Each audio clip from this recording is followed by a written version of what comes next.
राम कृष्ण हरी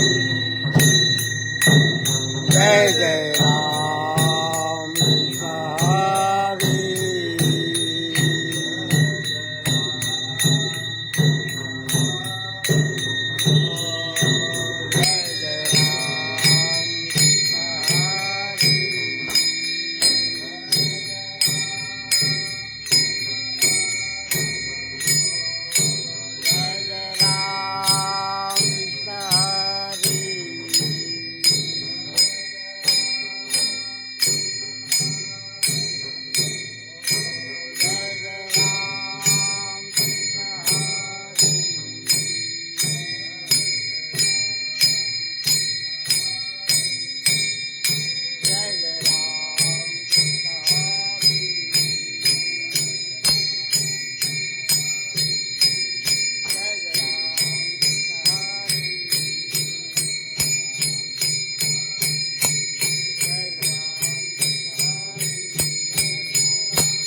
दास ऐसे म्हणती लोकपाळ तुझे दास ऐसे म्हणती लोकपाळ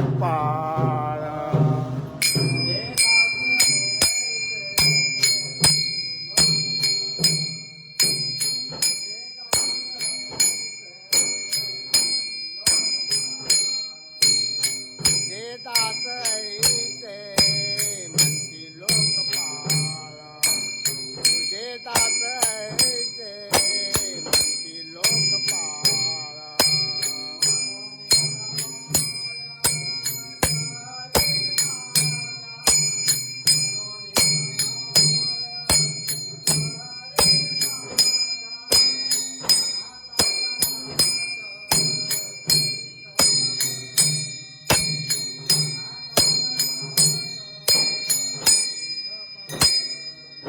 मनावूनी सांभाळता रे माझा मनावूनी सांभाळता रे माझा अनाथाचा नाथ पतित पावन अनाथाचा नाथ पतित पावन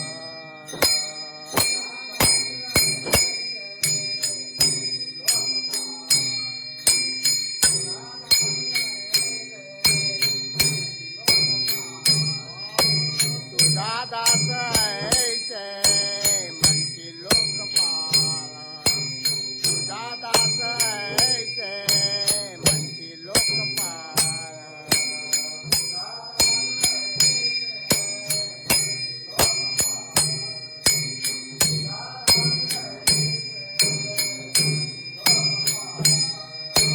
तुझा दास ऐसे म्हणती लोकपाळ तुझा दास ऐसे म्हणती लोकपाळ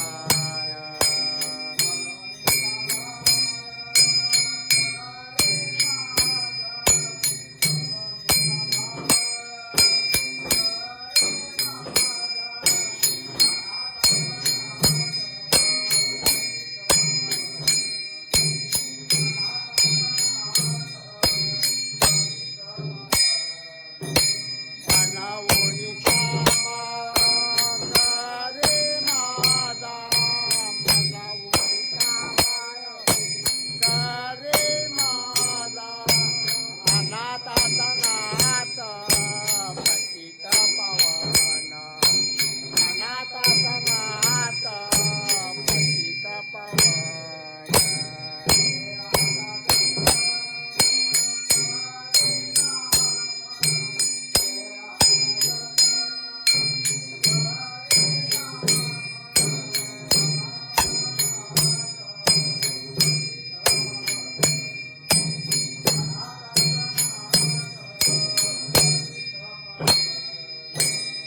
आता जतन करे नाम आता जतन करे नाम अनाथाचा नाथ पतित पावन अनाथाचा नाथ पतित पावन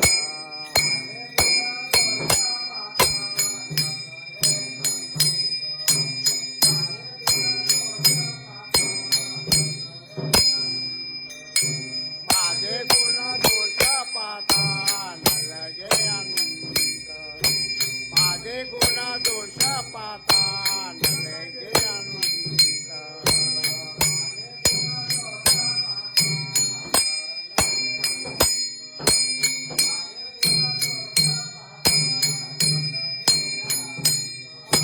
माझे गुण दोष पाहता न लगे अंत माझे गुण दोष पाहता न लगे अंत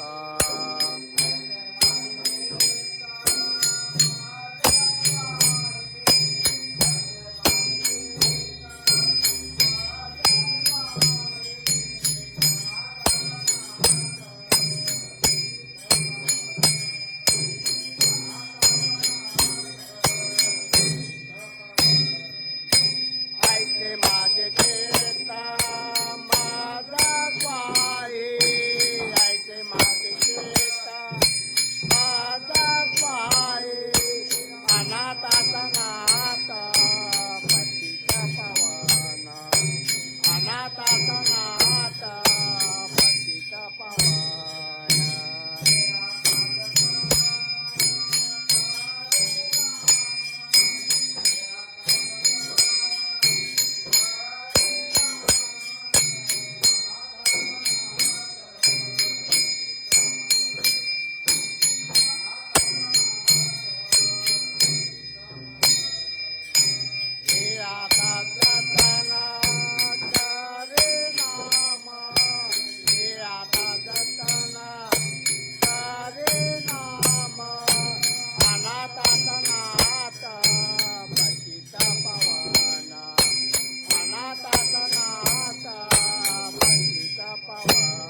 तुझी कैसी करावी हे सेवा मेरे तुझी कैसी करावी हे सेवा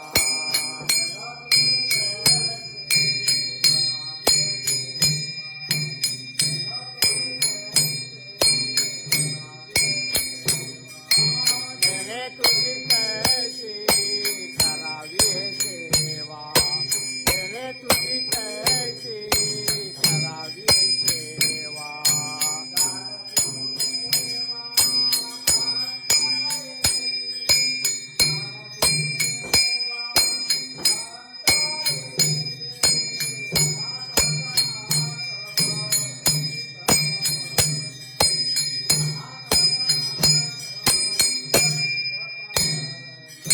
दानसी तू देवा अंतरेचे दानसी तू देवा अंतरेचे अनाथाचा नाथ पतित पावन अनाथाचा नाथ पतित पावन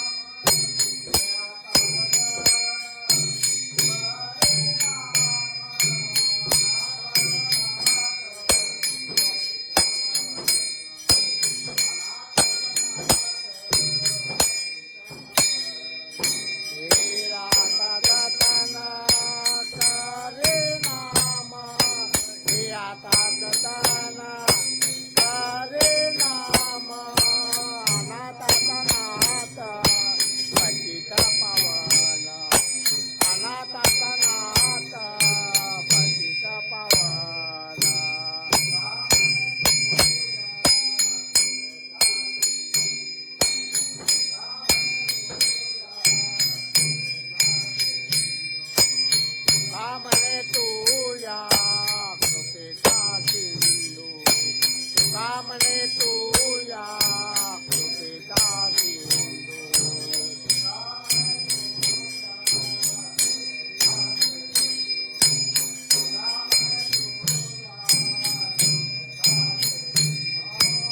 कामने तुझ्या कृपेचा सिंधू कामने तुझ्या कृपेचा सिंधू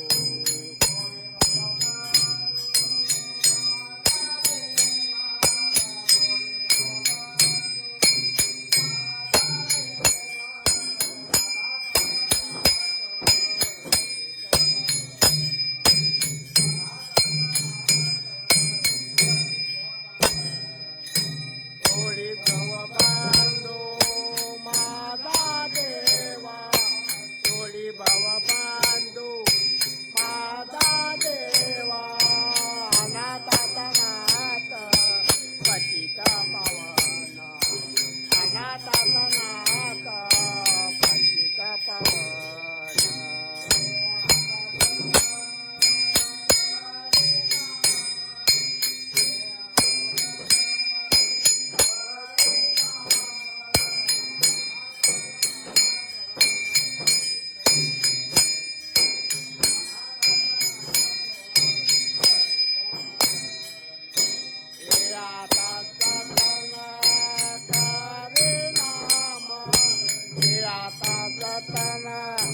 करे नाम अनाथाचा नाथ पतित पावन अनाथाचा नाथ पतित पावन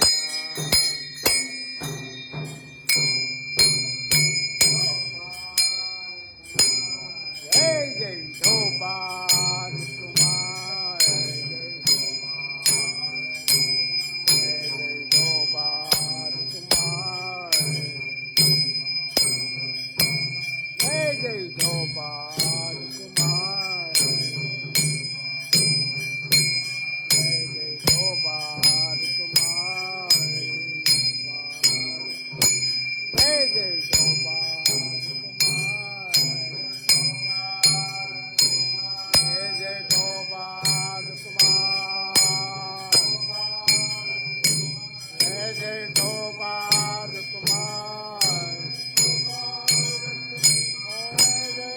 Bye.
लोक पार तुझा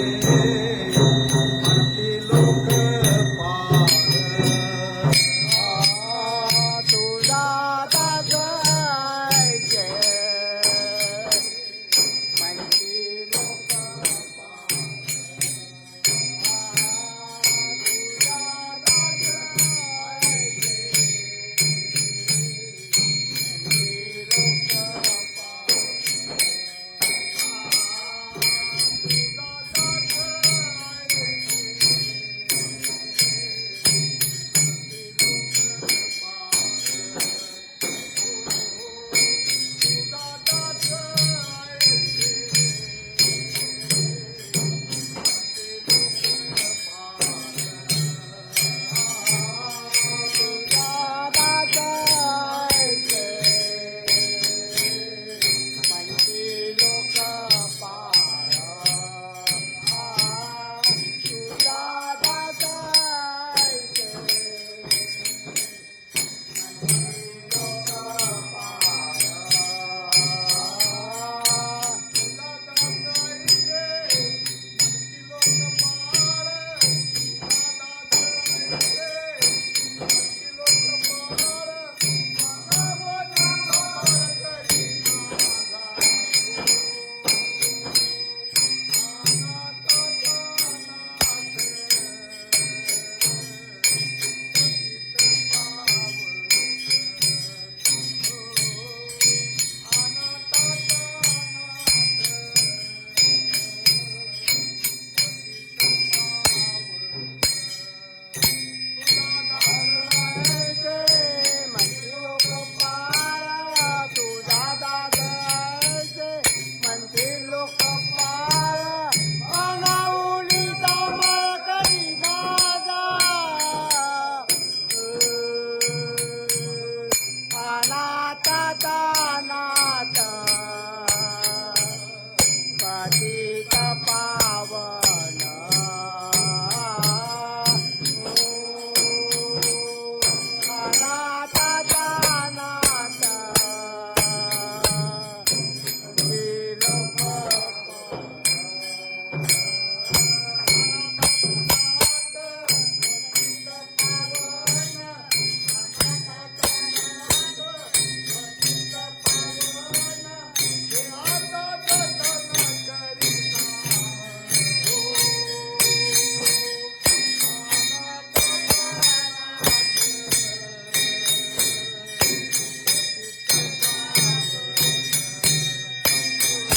म्हणती लोक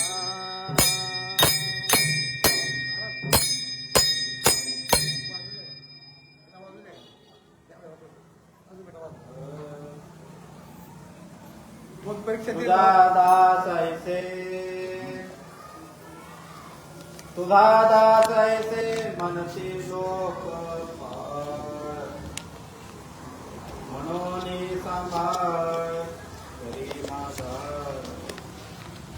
तुझा दास ऐसे म्हणती लोक पार तुझा दास ऐसे म्हणती लोक पार म्हणून सांभाळ करी माझा अनाथाचा नाथ पतित पावन हे आता दर्शन करीना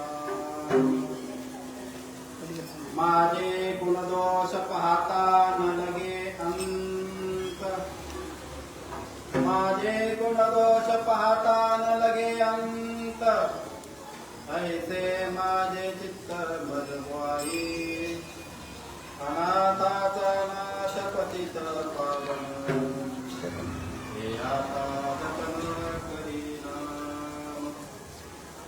नेनो कैसे करो तुझी हे सेवा नेनो कैसे करो तुझी हे सेवा जानसे तू देवांतरीचे अनाथाचा नाथ पतित पावन हे आता जतन करीना तुका म्हणे तुझ्या कृपेचा सिंधू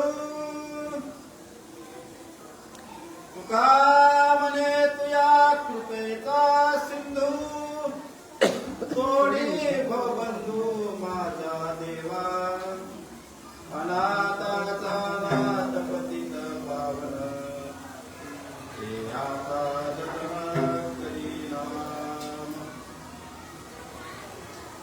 संतश्रेष्ठ जगद्गुरु तुकाराम महाराज यांचा हा 5 चरणाचा करुणापर प्रकरणातला अभंग. तुकाराम महाराज या अभंगातून आपली करुणा देवासमोर सांगत आहे. या अभंगामध्ये तुकाराम महाराज स्वतःची ओळख जगतासमोर मांडतात किंवा तुकाराम महाराजांना जगत काय ओळखतं ते पाहून जगताचं म्हणणं पाहून तुकाराम महाराज देवासमोर सांगतात की देवा लोक असे मला म्हणत आहेत याची तू पडताळणी कर.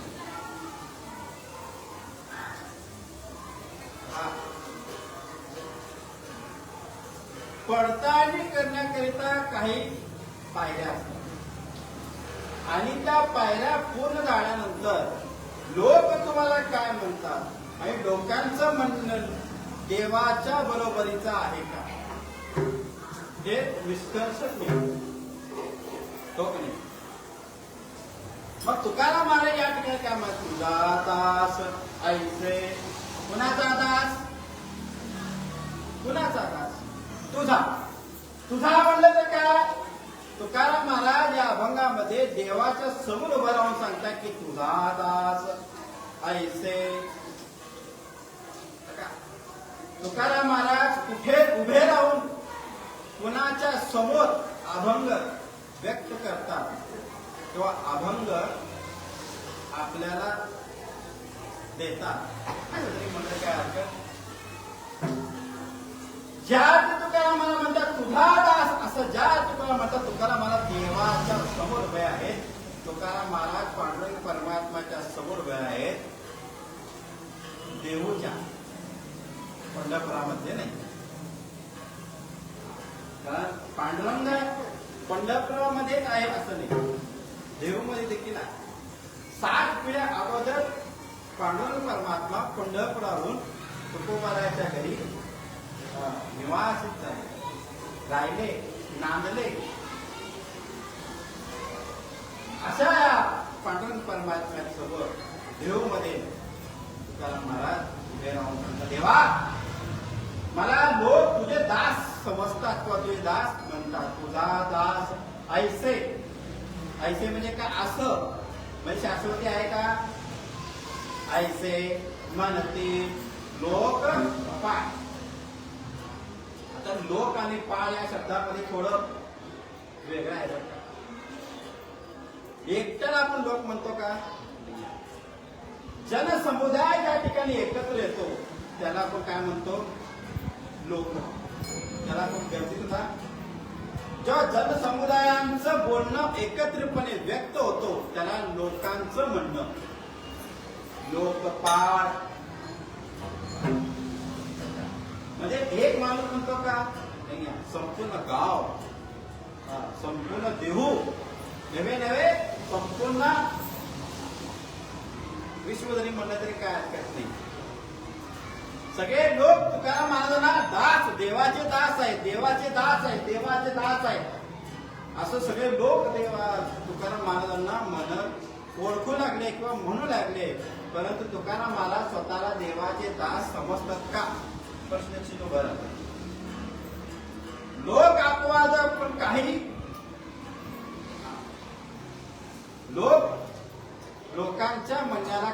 शास्त्रामध्ये काय अपवादात्मक म्हणजे त्या ठिकाणी निष्कर्ष काही निघत नाही. कुठल्याही तत्वाला कुठल्याही शास्त्राला आधार ठेवून जे म्हणणं येत नाही त्याला काय म्हणतात लोक अपवाद. मग तुकाराम महाराज भगवंताच्या समोर भजन करतात. तुकाराम महाराज मंदिरामध्ये देवाची नामस्मरण करतात. तुकाराम महाराज रोज देव मंदिरात जातात म्हणून तुकाराम महाराज देवाचे दास झालं का? तुम्ही आम्ही सुद्धा या ठिकाणी सेवा करतो, भगवंताचं नामस्मरण करतो, हातात टाळ घेऊन भगवंताचं मुखाचं म्हणजे नाव घेऊन नाचतो गातो म्हणजे देवाची दास झालो का? हे दास खरा. लोक आम्हाला दास म्हणतील पण आपण स्वतः दास आहोत का? आपण स्वतःला दास म्हणू पण आपण या ठिकाणी काय मनापूर्वक करून घ्यावं स्वतःला? हो, मुळात प्रश्न असा आहे की आपण कोण आहोत आपल्यालाच माहित नाही. आपण कोण आहोत? आपल्या ज्या जीवाला स्वतःची ओळख नाही तो जीव स्वतःला भगवंत दास कसं काय म्हणू शकतो? तेही लोकांच्या बोलण्यावर नाही. जनक राजा आपल्या दरबारामध्ये बसला होता. जनक राजा आपल्या दरबारामध्ये बसला होता आणि सर्व पंडित, सर्व संत महात्मे, सगळे मंत्री लोक सगळे त्या ठिकाणी जमा होते आणि विषय निघाला. भगवंत जो काही आपल्याला जे काही काम दिलेलं आहे, भगवंताने जो काही आपल्याला जन्म दिलेला आहे, जे काही आपण कर्म करतो ते सर्व कर्म भगवंतानेच अगोदर नेमून ठेवलेलं असेल असं जर म्हणणं असेल, त्याला आपण नशीब म्हणावं, त्याला प्रारब्ध म्हणावं असं जर असेल, मग आपण ते करतो ते कर्म खरं का खोटं? म्हणजे नेमकं जीवाला जन्म घेण्यापूर्वीच त्याचं सगळं नशीब लिहिलेलं असेल, तो या वेळेस जन्माला येईल, इथं जन्माला येईल, या कुळाला जन्माला येईल असं जर लिहिलेलं असेल, असं जर प्रारब्ध असेल, तसंच तो मनुष्य जगतो असा जर निष्कट असेल, मग इतर सर्व लोकांचं म्हणणं काय? हे खरं आहे का खोटं आहे? जनक राजाला अनेक प्रश्न त्या ठिकाणी पडतात.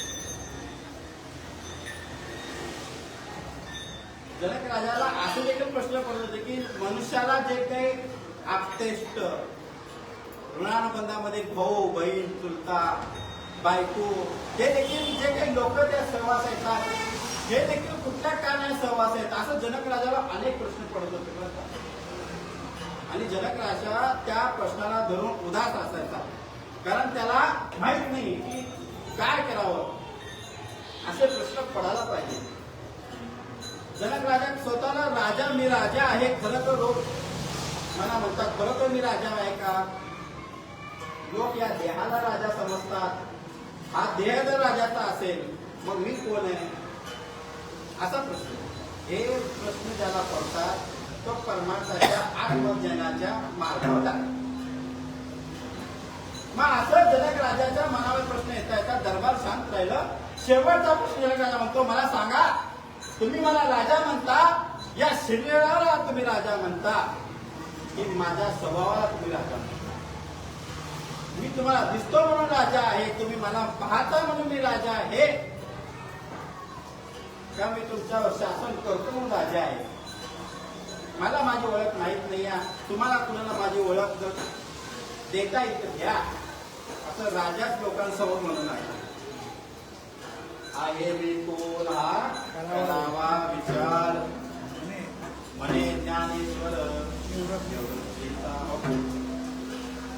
असा प्रश्न पडल्यानंतर इतक्यात अष्टावक्र मुनी त्या ठिकाणी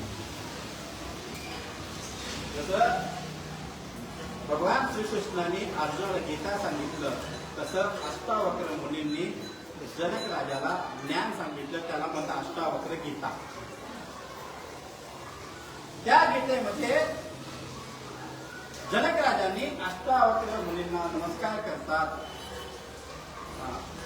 तद्विती परिपातेन परिप्रश्नेन सेवया उपदर्शिते ज्ञानम् ज्ञान ह्या तत्वदर्शना ते ज्ञान परिगा बनवे तरी मनी अज्ञानावे तरी या संतावे बजावे सर्वस्वी अशा प्रकारे भगवंताच्या सांगण्यानुसार अष्टावक्र मुनी निधनात खरं केले आणि सांगितलं महाराज मी कोण आहे मला खरोखर मला काही माहित नाही मला सांगा.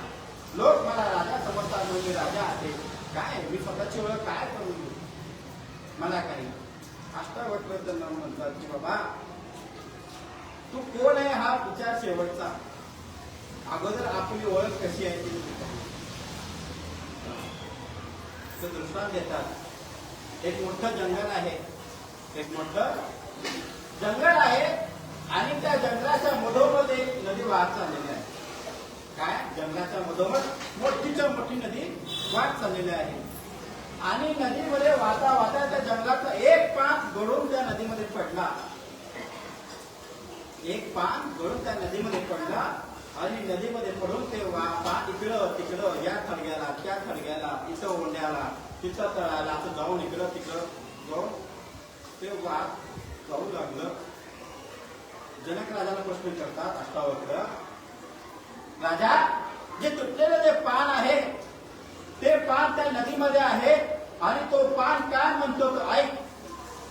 जनक राजा म्हणतो तो काय आता ते काय म्हणते मला कसं ऐकू येणार तुम्ही सांगा काय म्हणतात. तो पान म्हणतो आता मी बंधनातून मुक्त झालो.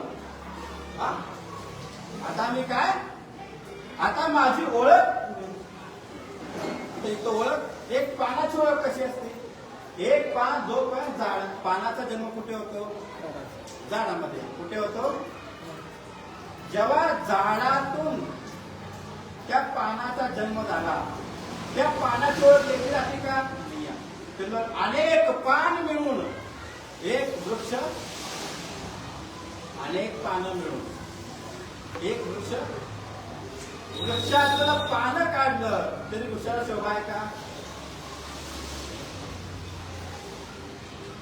मग तो पान काय म्हणतो माझी स्वतःची ओळख नाही आहे मी झाडाला आतापर्यंत काय होतो बांधून होतो. काय होतं झाडाला आतापर्यंत बांधून होतो पण आता मी वेगळा झालो. आता मी स्वतः काय झालो वेगळा झालेला आहे. आता मी स्वतःचं अस्तित्व आहे. आता मी कुठेही फिरू शकतो कुठेही आता मला कोणीही बोलणार नाही. आता मला कोणी एरवी काय होतं वाऱ्याच्या एका झुळकेने माझं अस्तित्व सिद्ध होत होतं. झाडाचे पानं हल्ले की काय सिद्ध होतं वाऱ्याच्या एका झुळकेने माझं अस्तित्व सिद्ध होतं. आता माझं अस्तित्व वेगळं आहे. मी आता कुठेही जाऊ शकतो कुठेही फिरू शकतो. म्हणून आता कोण बोलत आहे पान एक झाडाचं पान ते पान कुठं वाहत चाललेलं आहे नदीमध्ये इकडं तिकडं इकडं तिकडं तिकडं जाता ते पान असं म्हणतो आता मी मुक्त झालो. आता मी मुक्त झालो. आता मला कशाचं बंधन नाही. असं करता करता करता जनक राजाला अष्टावक्र मुनी म्हणतात राजा आता मला सांग तो पान मुक्त झाला का. राजा म्हणतो हा मला मुक्त झाला. कसं त्याला बंधन होतं कशाचं झाडाचं कारण झाडाला झाडातून त्याला जन्म झाला ना त्याला बंधन होतं तो मुक्त झाला. आता तो नदीमध्ये आहे नदीमध्ये आला त्यामुळे तो स्वतंत्र झाला कुठेही फिरू लागला इकडं तिकडं. बरोबर आहे का हो बरोबर. आता असं करत पान करत करत करत करत करत पान कुठे गेला समुद्रामध्ये. पान कुठे गेला समुद्रामध्ये. पान समुद्रामध्ये मिळाल्यानंतर आता पानाचं अस्तित्व राहिलं का. पाण्याचं अस्तित्व राहिलं. जनक राजा म्हणतो महाराज आता पान समुद्राला मिळालं. अष्टावक्र मुनी म्हणतो राजा जनक मला एक सांग त्या पानाचं अस्तित्व कुणावर अवलंबून होतं स्वतःवर होतं का झाडावर होतं का. तो म्हणत होता मी स्वतंत्र झालो इकडं तिकडं इकडं तिकडं पण त्याचं फिरणं हे नदीवर अवलंबून होतं. तो ज्याला स्वतंत्र समजत होता ते मूळ नदीमध्ये होतं. नदी जिकडं घेऊन जाईल तिकडं जात होता. स्वतंत्रता आहे का त्याला नदीमध्ये राहून तो स्वतःला पार काय मी स्वतंत्र आहे तो मुळात तो एका बंधनातून निसटला आणि दुसऱ्या बंधनामध्ये त्याला ते बंधन काय वाटू लागलं, बंधनाचं आहे पण काय म्हटलं स्वतंत्र वाटू लागलं. असं करत करत करत करत शेवटी पान, आता माझा पान समुद्राला मिळाली का नदी समुद्राला मिळाली? हा, समुद्राला कोण मिळालं? पान समुद्राला मिळाले का नाही? पानाचं समुद्र मिसळणंच नाही. पानाचं समुद्र मिसळणं आहे का? समुद्रामध्ये कोण मिसळतं? नदी मिसळते. नदी समुद्रामध्ये मिसळल्यानंतर त्या नदीच्या संयोगाने पान समुद्रात मिसळला. आता मला एका प्रश्न तुला विचारतो, लोक आता समजतील, लोक काय म्हणते पान समुद्राला मिसळणार. मला कोण मिळालं होतं समुद्राला? लोक अपवाद यालाच म्हणतात. लोक अपवाद. आता जसं वाटलं ना आपल्याला पान समुद्राला मिळालं नाही, नदी समुद्राला मिळणार तसं तुमचं आणि आमचं अस्तित्व आहे. तुम्ही या देवाच्या कृपेने तुमचा आत्मा शरीरामध्ये प्रविष्ट झाला. आता तुम्हाला आम्हाला शरीर आहे ना, त्या शरीरामध्ये चैतन्य आहे. तो चैतन्य म्हणजे परमात्माचा अंश, त्याला आपण काय म्हणतो? आत्मा. मुळात आत्मा हा परमात्मा स्वरूप आहे. आत्म्यापासून बर का परमात्माचं अस्तित्व. जसं पानातून वृक्ष तयार झाला, वृक्षातून पान तयार झाला,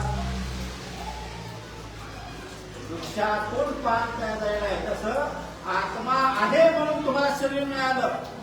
त्या शरीरामुळे आत्म्याचं अस्तित्व आहे. आत्मा अनंत आहे, अनादि आहे. आत्मा काय? अनादि आहे, अनंत आहे. आत्म्याचं वर्णन होऊ शकत नाही. साक्षात्मा, कुटस्थात्मा, जडात्मा, अनेक आपण शास्त्रामध्ये वर्णन आत्म्या संबंधित. परंतु एखाद्या आत्म्याला जर आपले कर्म भोगायचे असेल, केलेले कर्म, एखाद्या आत्म्याला जर परमात्म्याचं सुख भोगायचं असेल तर त्याला कुणाचं तरी कारण लागतं. त्याला काय उपादान कारण. पण आत्म्याने या शरीराला उपादान कारण म्हणून स्वीकार केलं. आत्मा तुमच्या शरीराने आला. आत्मा ज्या शरीरामध्ये आला तो शरीर मुळात दुसऱ्या शरीरापासून निर्माण होतो. आईच्या पोटामध्ये जेव्हा बाळ येतो, म्हणजे आईचं पोट देखील शरीरच आहे ना, त्या शरीरामध्ये भगवंताचा अंश म्हणजे आत्मा प्रविष्ट करतो. आणि तिथून समजा आई जर आपलं झाड असेल, त्या झाडातून एक पान जर फुटलं असेल, ते पान म्हणजे आपण आहोत. आपण आहोत. आपल्याला वाटलं की आपण या आईचं मुलगा आहे, तर नाही, हे उपादान कारण आहे असं ओळख जनक राजाला अशी ओळख देतात. कोण? अष्टावक्र. हे तुकाराम महाराज जाणतात. तुकाराम महाराज जाणतात. अष्टावक्र म्हणजे सांगितलंय बाबा, हे शरीर जे म्हणतो ना, हे शरीर म्हणजे मुळात आत्म्याचं उपादान कारण आहे. आत्मा या शरीरामध्ये चैतन्य स्वरूपात आहे म्हणून हे शरीराचं अस्तित्व सिद्ध होतो. शरीराचा अस्तित्व आहे म्हणून त्याला तो नीटपणा म्हणत असेल तर नाही आहे. मग शरीर जन्माला आलं, बाळ जन्माला आलं का? आपण नाव म्हणतो बाळ जन्माला, मुळात काय आलं? शरीर जन्माला आलं. शरीर जन्माला आल्यानंतर तो शरीर काय करतो? हे नदीमध्ये काय? इह नदी, मृत्यू लोक, हे वाहतच जात. या नदीमध्ये आपण जसं पान तुटून नदीमध्ये पडतं, तसं तुम्ही आईच्या पोटातून जेव्हा नाळ तुटती तेव्हा बरोबर तुम्ही या नदीमध्ये प्रविष्ट. आईच्या पोटातून बाहेर म्हणजे झाडाच्या फांदीतून पान गळणं आणि नदीमध्ये समाविष्ट होणं, तसं तुमचं जन्म होणं आणि समाजामध्ये येणं म्हणजे काय? तुम्ही काय म्हणता? आता मी स्वतंत्र आहे.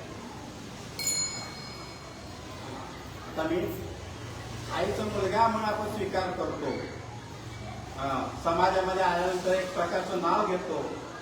आता त्यामध्ये पण कुठल्या कुळाला जन्माला यावं हे भरपूर कारण बघा, त्यामुळे त्या सांगायचं नाही. आता तो विषयात कुठल्या कुळाला जन्माला यायचं आहे, कुणाच्या पोटी जन्माला यायचं आहे, याला भरपूर कारण आहेत. भरपूर तर बोलता येतं पण नाही आहे. तो काय म्हणतात, तुझा दास म्हणतात ना, आपल्या तिथं पोहोचायचं. लोक अपवाद.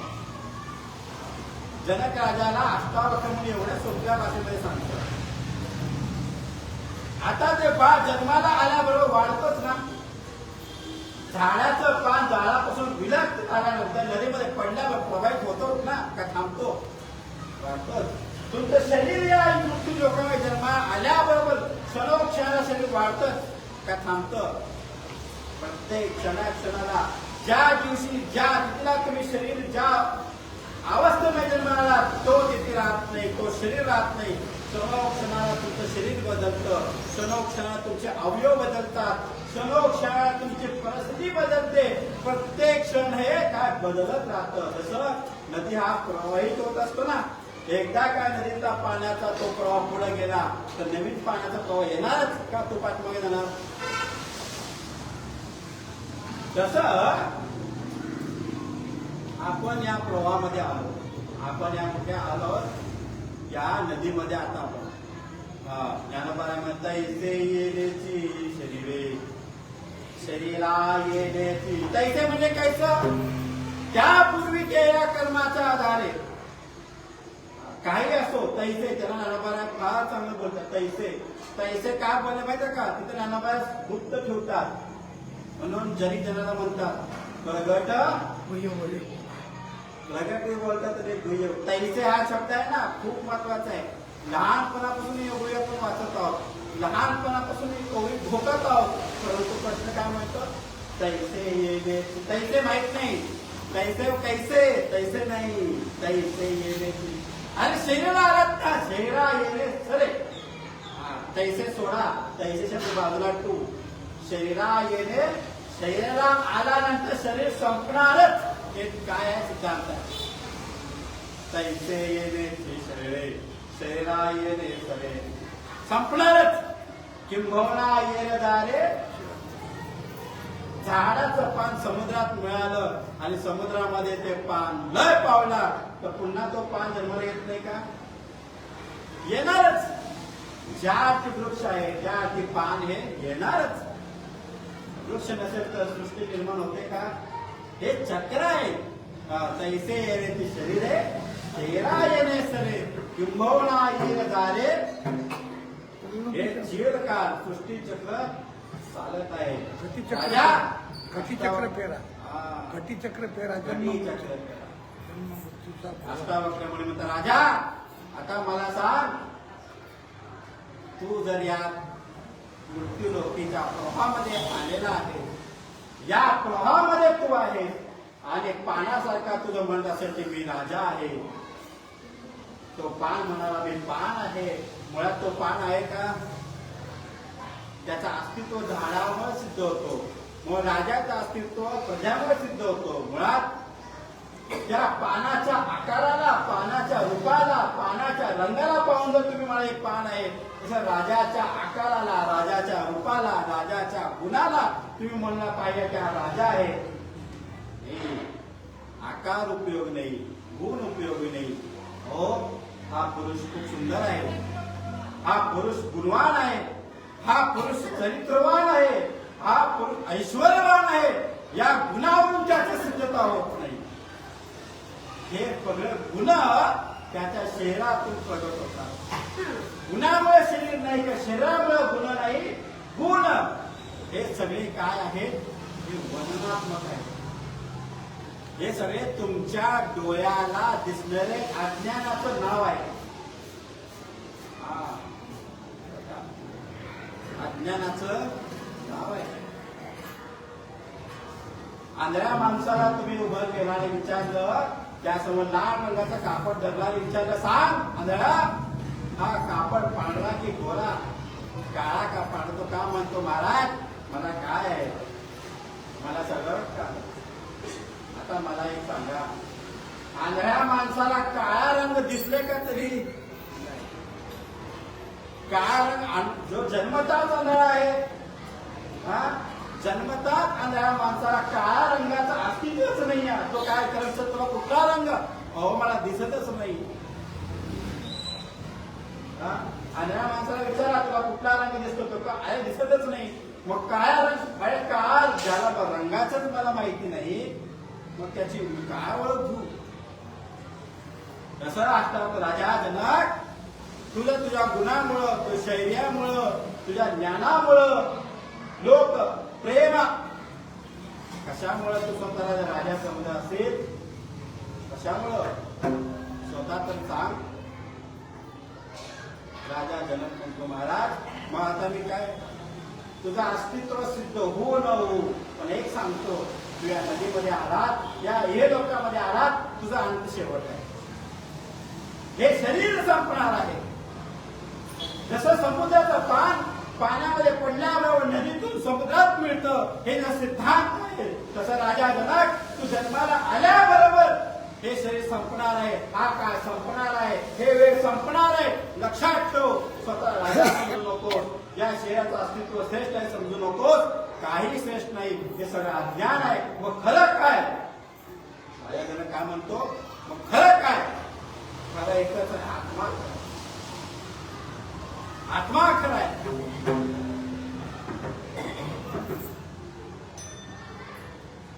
आत्मा जर खरं असेल, काय म्हणतात आत्मा, मग आत्मा जर खरं असेल तर मी या शरीरामध्ये का आलो.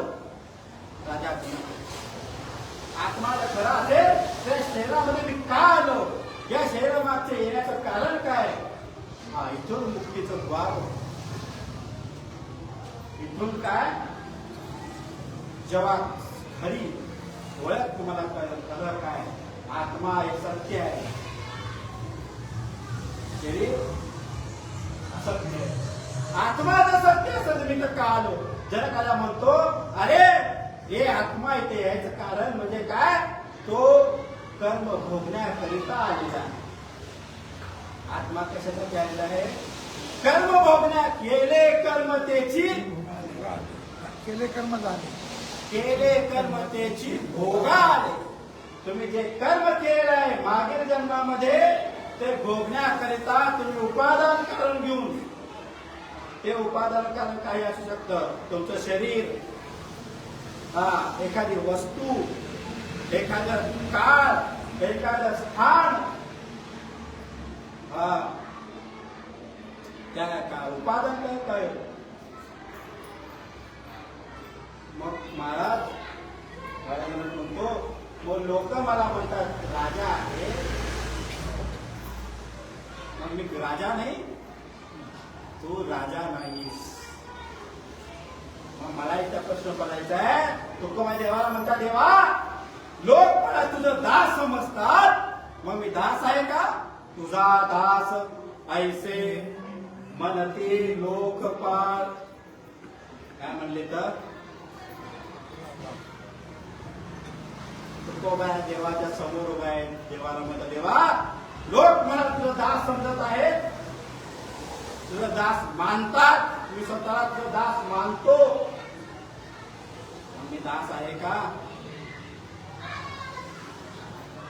लोक काही बनू द्या, लोकांचं हा बुवा पेटा घालतो, कीर्तन करतो म्हणून बुवा महाराज नाही.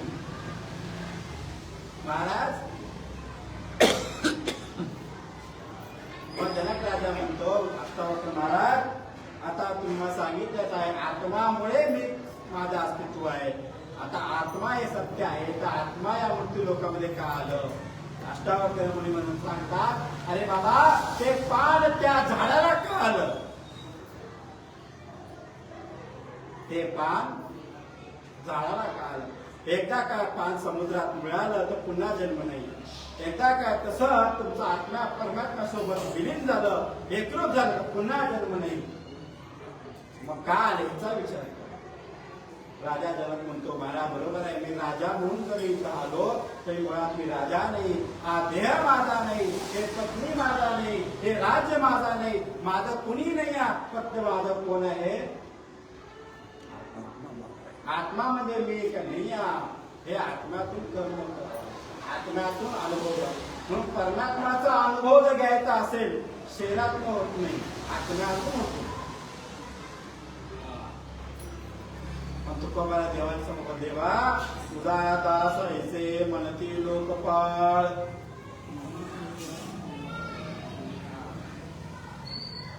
लोक म्हणतात म्हणून तुझा दास आहे का? मग तुकोबाला म्हणतात बरोबर आहे, दास मी आहे, दास मी आहे का? जनक राजा म्हणतात त्याच्या पुढे, मला इथं का जन्म घ्यावा लागलो आत्मा, मी या सृष्टीवर का आलो?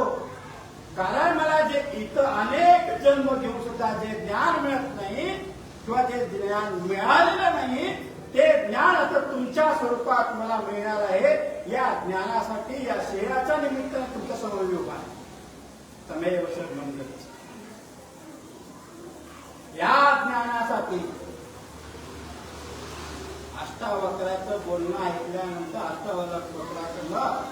अष्टावक्र मुनी त्यांच्याकडनं ज्ञान घेतल्यानंतर जनक राजा मुक्त झाले, पुन्हा जन्म नाही आला. काय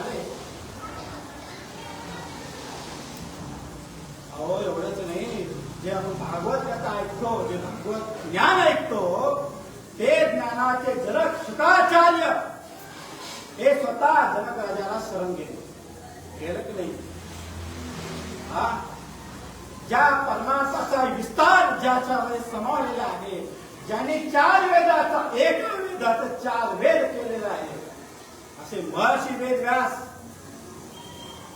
महर्षी वेदव्यासाला काय कमी आहे? ज्यांचा जन्म आता पुढच्या 19 तारखेला आलेला आहे. हो ना? गुरुपौर्णिमा म्हणजे काय? महर्षी वेदव्यासांचा जन्म आहे.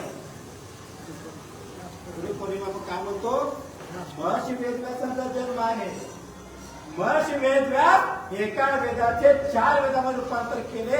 4 वेदाचा विस्तार कमी पडला म्हणून त्याला 6 शास्त्रामध्ये ते कमी पडला, 18 पुराणामध्ये विस्तार केला. आणि एवढा विस्तार करून सुद्धा काही कमी पडलं म्हणून शेवटी शुकाचार्यांना त्यांच्या पुत्रांना जन्म. शुकाचार्य जेव्हा वेदव्यास महर्षीच्या आईच्या पोटामध्ये होते, त्याच्या गर्भीच्या 12 वर्ष बाहेर झाले. नाही मी येणार नाही, मी येणार नाही, मी येणार नाही. वेदव्यास काय म्हणतात? रे बाळा तू येणार नाही म्हणतो, पण भगवंतांनी तुला इथं पाठवलेलं आहे, काहीतरी कर्म आहे. शुकाचार्य काय म्हणतो वडिलांना? बाबा मी येणार नाही, बाहेर हे मोह माया हे अज्ञान मला सगळं ते ओढून नेते. मला मी परमात्मा पाहूच आहे, इथून मला परमात्माचा बोध घेता येतो. आईच्या पोटातून बाहेर आलं की परमात्माचा विसर पडतो. आईच्या पोटामध्ये आपल्याला सोहम सोहम सोहम म्हणतो की नाही? म्हणजे काय? परमात्मा मी आहे, ब्रह्म मी आहे, अहम ब्रह्मस्मी अहम ब्रह्मस्मी अहम ब्रह्मस्मी म्हणतो. आणि बाहेर आला पोहम पोहम मी कोण आहे, मी कोण आहे, मी कोण आहे, कोण आहे. म्हणून मी इथं 12 वर्ष मी परमात्माचा अनुभव घेत आहे. वेद ना चुकली तर परमात्म्याला विसर पडतो. हे मला अज्ञान येईल, मोह येईल, माया येईल, काम क्रोध लोभ दंभ मत्सर हे सगळे मला पकडतील. मी बाहेर येणार नाही, येणार नाही, येणार नाही. महर्षी वेदव्यास काय म्हणतात? काळजी करू नको, मी आहे, या जगाला चालवणारा मी आहे, परमात्म्याला शब्दाने ओळख करणारा मी आहे. काळजी करू नकोस असं म्हणल्यावर शुकाचार्य म्हणतो, बाबा सर्वस्व तुम्ही असाल तर मी काय? सर्वस्व तुम्ही असाल तर मी कशाला आलो?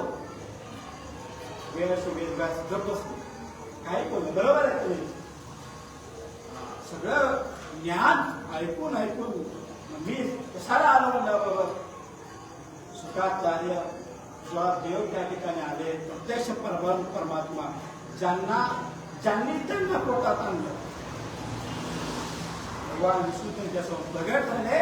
आणि प्रगट होऊन त्यांना काळजी करू नकोस, माझी माया तुला लागणार नाही, बाहेर ये, बाहेर ये म्हणल्यावर धावत आला.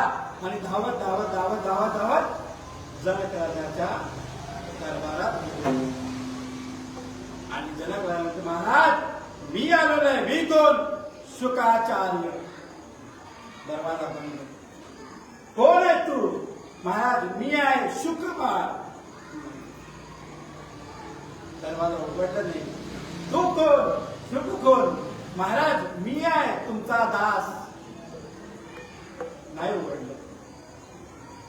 शेवटी म्हणजे महाराज तुमच्याकडे ज्ञान प्राप्त करून घ्यायचं आहे, त्यासाठी तेव्हा तमेव शरणं. संग त्यक्त्वा सुखी भवेत्. मला काय सांगायचं आहे, जनक राजाला ज्या मुलीने अष्टावक्र ज्ञान दिलं, ते ज्ञानासाठी जनक राजा या शहरामध्ये आला. शुकाचार्य जे ज्ञानाने परिपूर्ण आहेत, त्यांना ज्ञान देण्याकरिता जनक राजाने उपादान केलं. जनक राजाचं अस्तित्व शुकाचार्यामुळे आपण पाहिलं तर जनक राजाचा मुक्त झाला. शुकाला ज्ञान कोण दिलं असतं? आणि आपण भागवत ऐकलं असतं का? भागवत ऐकलं, गुरुपौर्णिमा साजरा केली, मग कुणाच्या निमित्ताचा धनी केला असे प्राण. निमित्ताचा धनी केला असे आणि म्हणा. निमित्ताचा धनी केला असे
येथे मनुष्याचे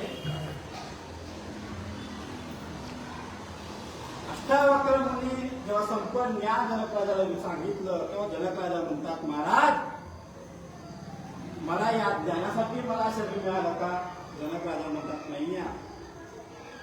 अष्टावक्र म्हणतात, नाही बाबा, तुझ्या हातून खूप मोठं कार्य व्हायचं आहे. तुझ्याकडे जी मुलगी आहे, कोण? जनकाची मुलगी कोण? मला माहिती नाही. कोण? सीता. सीता. सीता. सीता माता. तिला सामान्य पुरुष करणार आहे का? त्या मुलीचं संगोपन करायचं आहे, त्या मुलीला सांभाळायचं आहे, जतन करायचं आहे. सीता माता कोण आहे? धरती माता आहे. तिला सांभाळण्यासाठी कोणतं लागतं ना श्रेष्ठ? मरक्या मुलीला सांभाळण्यासाठी मरका कोणी चालतो. धरती माता ही संपूर्ण सृष्टी तिची मुलगी आहे, ती तिला सामान लागतो का? तिच्यामुळे पुढे रामायण घडणार आहे. भगवान श्रीरामाचा कोण आहे? जनक राजा. सासरा. देवाचं सासर व्हायचं आहे त्याला. सामान्य आहे तो. रामाचं सासरा होण्यासाठी आले का तो जनक राजा? नाही. अजून काय तुम्हाला एक सांगू, एवढं संपूर्ण रामायण घडलं, कधी सीता माता जनकाजवळ आला नाही की माझ्या सासूचे लोक मला त्रास देतात. आले का? कधी संपूर्ण रामायणामध्ये जनक राजाने रामाची एकदा ओळख झाली, त्याच्यानंतर परत आहे का? उत्तर रामायणामध्ये जनक राजा रामाची पुन्हा भेट आहे, रामाची पुन्हा भेट आहे, जनक राजा रामाचा संवाद आहे. शुकाचार्य ज्ञान देण्यासाठी जनक राजांचा हे कार्य त्यांचं आक्रमण करण्यासाठी भगवंतांनी त्यांना पाठवलेलं आहे. म्हणजे दिव्य आत्मा म्हणतात ना, जे महात्मे असतात, दिव्य आत्मा असतात, त्यांना भगवंत स्वतःहून कशासाठी पाठवतात? महान कार्य करण्यासाठी, लोकांचं कल्याण करण्यासाठी, जगताचं उद्धार करण्यासाठी. म्हणून संतांचं वचन आहे बरं का, जगाच्या कल्याणात संतांची विभूती संतांची विभूती म्हणजे काय? त्यांचं शरीर, त्यांचं कर्म, सगळं त्यांचं चरित्र जरा त्याला का माझा जो शरीर आहे ना, माझं जे अस्तित्व आहे ना, ज्याला मी शरीर म्हणतो, राजा म्हणतो, काही म्हणतो, हे जगताचं कल्याणासाठी भगवंताने मला पाठवले ना. म्हणून तुकोबा म्हणतात आम्ही वैकुंठवासी. आता मला इथं थोडं समजून देतो. तुकाराम महाराजात आम्ही वैकुंठवासी आलो याची कारणाशी हे तुकोबारांना माहित आहे. ते तुकोबर आहेत, तेच तुकोबर आहेत ना. तुझा दास ऐसे म्हणती तुकार आहे का? ज्याला स्वतःच अस्तित्व माहित आहे, मी वैकुंठ आलेला आहे, ते देवासमोर म्हणतात की तुझा दास ऐसे म्हणती कोण? लोकपाल. लोकपाल म्हणजे काय? लोक. आता मला सांगा, तुकोबाला वैकुंठाहून आले, वैकुंठामध्ये कोण आहे? भगवान परमात्मा आहे. भगवान परमात्म्याचं निवास ज्यांना सतत घडतं असे तुकोबार आहे. इथं जन्माला येऊन ते देवासोबत राहून काय म्हणतात की तुझा दास ऐसे. ज्यांना माहित आहे मी कोण आहे, कुठून आलो, कशासाठी आलो, हे सगळं माहित असून सुद्धा ते म्हणतात लोक. लोक लोक म्हणजे काय? समाज. लोक म्हणजे काय? निष्ठा. लोक म्हणजे काय? श्रद्धा. लोक म्हणजे काय? विश्वास. होत नाही की मला महाराज लोकांना तुम्ही विश्वास म्हणता, लोकांना श्रद्धा म्हणता, लोकांना तुम्ही एवढं एकीकडे लोकांना शून्य समजता, एकीकडे एक बोलू का? हे वारी चालत आहे ना, या वारीमध्ये आत्मा चालतात का लोक चालतात? आता आपण वारीला पाहत आहात, त्या वारीमध्ये लोक चालतात का शरीर चालतात का आत्मे चालतात? मला काय ते नंतर ना. आता कोण चालतात? लोक. अनेक लोकांचा जनसमुदाय माऊली माऊली माऊली कर पुण्यप्रकार जातो. तिथून काय निर्माण होते? भक्ती. तिथून काय निर्माण होते? श्रद्धा. तिथून काय निर्माण होतं? ज्ञान. तिथून काय पाहायला मिळतं? तिथं देव आणि भक्ताचं संगम बघायला मिळतं. एक वारकेला बघून देव कळतं का आपल्याला?